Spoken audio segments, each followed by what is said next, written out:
करते समय आपको झटके क्यों लगते हैं? कई लोगों को झटके उस समय पर भी लगते हैं जब वो सो रहे होते हैं, और कई लोगों को पूजा करते करते कई झटके लगते हैं।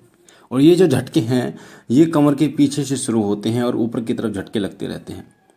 तो कई लोग जो है वो बहुत परेशान हो जाते हैं, कई बच्चे बहुत परेशान हो जाते हैं कि झटके क्यों लग रहे हैं, क्या कारण है, क्या हमें करना चाहिए जिससे ये झटके ना लगें। तो जो पूजा करते समय जो झटके लगते हैं वो अलग झटके होते हैं, और जो झटके आपको लगते हैं सोते समय, आप सो रहे हैं और सोते समय आपको झटके लगते हैं, वो अलग है। तो दोनों के बारे में मैं आपको बताऊंगा। वीडियो को पूरा सुनना। पहली बार चैनल पे हैं तो हमसे जुड़ने के लिए वीडियो के नीचे सीधा हाथ पे जो लाल कलर का बटन है सब्सक्राइब का, उसे दबा के चैनल को सब्सक्राइब करना, बेल आइकन पे ऑल पर क्लिक करना।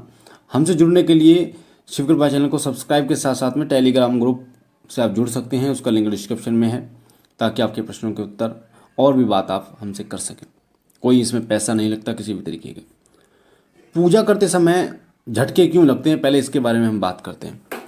जब आप पूजा करते हैं, पूजा करते करते आपको कुछ समय हो जाता है, तो कई बार ऐसा होता है, इसके कई 2-3 कारण होते हैं। उन दोनों तीनों कारणों को मैं आपको बताऊंगा।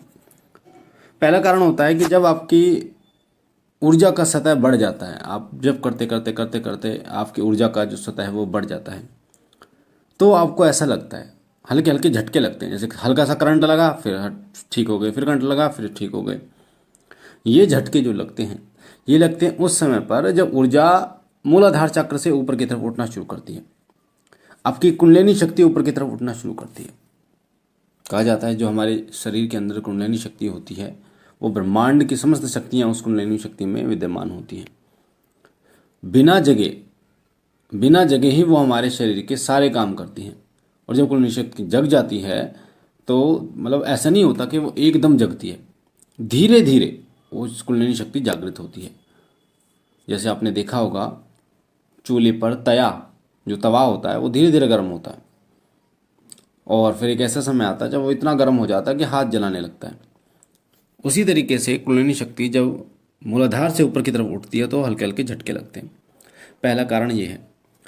दूसरा कारण ये है कि जब आपके शरीर में कोई नकारात्मक शक्ति है, कोई प्रेत है, कोई भी है आपके शरीर जो शरीर में दिक्कत दे रहा है, परेशानी दे रहा है, बाहरी कोई शक्ति, और जब आप पूजा करते हैं तो सकारात्मक शक्ति आपकी तरफ खिंचती है, और वो सकारात्मक शक्ति जब आपके शरीर में प्रवेश करती है तो आपके शरीर में बैठी जो नकारात्मक शक्ति है, क्योंकि नकारात्मक शक्तियाँ आपके शरीर में अलग अलग हिस्सों पर बैठती हैं, कंधों पर बैठती हैं, सिर में बैठती हैं, पेट में बैठती हैं, छाती पर, कमर में, घुटनों में, अलग अलग हिस्सों पर, या महिलाओं के जो नाभि है उसके नीचे पेड़ों पर बैठती हैं। तो ये जो नकारात्मक शक्ति हैं जिस स्थान पर बैठती हैं, तो जब सकारात्मक शक्ति आपके शरीर में प्रवेश करती है तो वो शक्ति उन नकारात्मक शक्ति को हिट करती है, टकराव होता है दोनों का। तो सकारात्मक शक्ति अगर उसके अंश कम हैं, ऊर्जा कम है, तो आपको ज़्यादा झटके नहीं लगते। पर अगर ज़्यादा है सकारात्मक शक्ति के अंश नकारात्मक शक्ति से ज़्यादा है, तो एकदम जब वो टकराएगी ना नकारात्मक शक्ति से तो झटके लगेगा आपको एक, और फिर कुछ झटकों के साथ वो नकारात्मक शक्ति आपके शरीर से बाहर निकल जाती है, और आगे से वो सावधान भी हो जाती है। जब आप पूजा करने बैठते हैं ना तो फिर वो आपके शरीर में प्रवेश नहीं करती, वो आपको पूजा करने से रोकने के लिए या तो आपके घर में लड़ाई झगड़ा करा देगी या आपके अंदर गंदे गंदे विचार डाल देगी। इसलिए अगर आपके अंदर इस प्रकार के विचार आ रहे हैं और आप खुद को कई बार ये समझते हो कि मैं तो बड़ा पापी इंसान हूँ कि मैं पूजा के समय पर इस प्रकार के जो है चीज़ें देख रहा हूँ, मन में इस प्रकार के विचार आ रहे हैं, तो इसका टेंशन आपको नहीं लेना। आपको अपने कर्म से मतलब रखना है। आपको जब करना है, चाहे विचार चाहे कितने आए, विचार बहुत आएंगे, एक समय ऐसा भी आएगा जब वो विचार जीरो हो जाएंगे, खत्म हो जाएंगे। तो शक्तियों का टकराव होता है, तब भी होता है झटके लगते हैं। तीसरा कारण होता है कि जब सवारी यानी किसी देवता की सवारी जिनकी आप पूजा करते हैं, वो हो सकता है आपके कुलदेवी कुलदेवता भी हो सकते हैं, जब उनकी सवारी आपके ऊपर आने वाली होती है तो भी झटके लगते हैं। हल्की सी रमक आती है, हल्की सी रमक।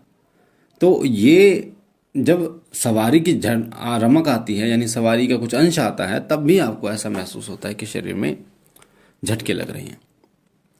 तो ये 3 कारण हैं जिनसे आप जान सकते हैं कि शरीर में झटके आपको महसूस हो रहे हैं। कई बार जब सोते समय भी आपको झटके लगते हैं। सोते समय क्या होता है, सोते समय नकारात्मक शक्तियाँ जो हैं वो आप पर हमला करती हैं, अपनी चरम सीमा पर रहती हैं और आपको किसी न किसी रूप में परेशान करने की कोशिश करती हैं। कई लोग तो ऐसे होते हैं जिनको वो दबाव डालती हैं, छाती में दबाव डालती हैं, गर्दन में दबाव डालती हैं। आपको ऐसा लगता है कि सांस नहीं आ रहा है मुझे, मैं अपने शरीर को हिला नहीं पा रहा हूँ।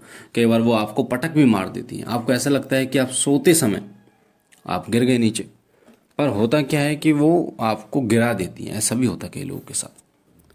तो वो डिपेंड करता है, निर्भर करता है कि नकारात्मक शक्तियाँ जो हैं वो कितनी तादाद में हैं और कितनी शक्तिशाली है वो।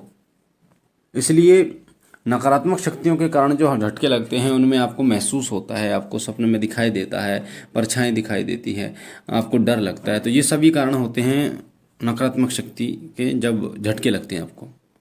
और जब सवारी के झटके आपको लगते हैं तो उसमें आपको किसी प्रकार की समस्या नहीं होती, दर्द नहीं होता ज़्यादा। वो जब तक झटके लगते हैं जब तक आप पूजा करते हो। अगर वो सवारी के झटके हैं तो पूजा करते रहोगे, झटके लगते रहेंगे, और बंद कर दोगे पूजा तो फिर वो रुक जाएंगे।